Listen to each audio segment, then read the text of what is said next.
What is going on, guys? Andrew here, and today we're building a computer under $150. This is more suitable for your light games or just simple web browsing and older games. Let me just tell you straight up, this will not run Crysis.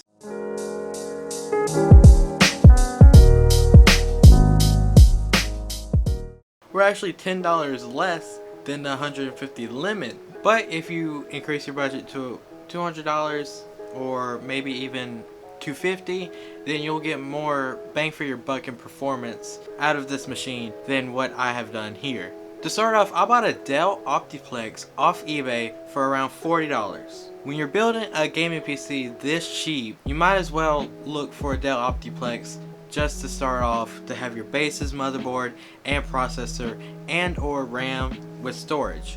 This Dell Optiplex 3010 that I've bought comes with an i3 processor running at 3.3 gigahertz with a 275 watt power supply OEM Dell motherboard. This particular unit that I had did not have any RAM, and it had a failing hard drive that wasn't even able to spin.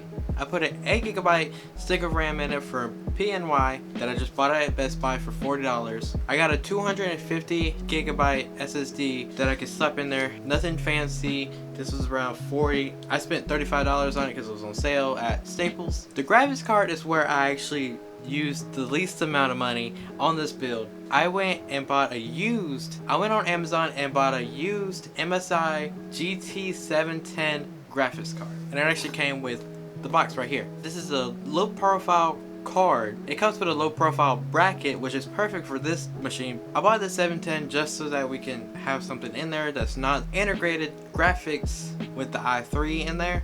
At $25, it was a heck of a steal. It was $35 brand new, but I got it for $25. Actually, Amazon did very well with the used graphics card. I put a copy of Windows 10 Pro on there.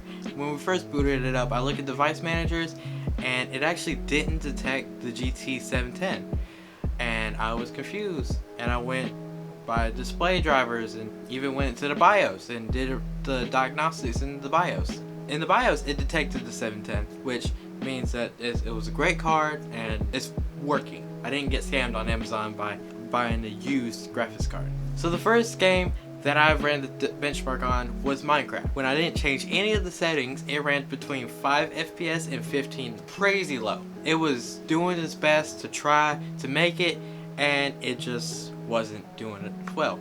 So I changed all the graphics to low, changed the render distance down, and that's when we got pretty good performance out of the machine here. I ran a benchmark with Fraps, and it showed the average frame rate was around 111 frames, which is pretty good. The next thing I used was NovaBench, and the final score of the whole thing was 848. So if you're looking to play some Minecraft, very low settings, or just something a little bit faster than what you have right now, I suggest going with this build. But if you have a little bit more money, I would go for something of i5 or i7, or even keeping the i3 and then upgrading with a GTX 1060 or RX 580 or somewhere around there.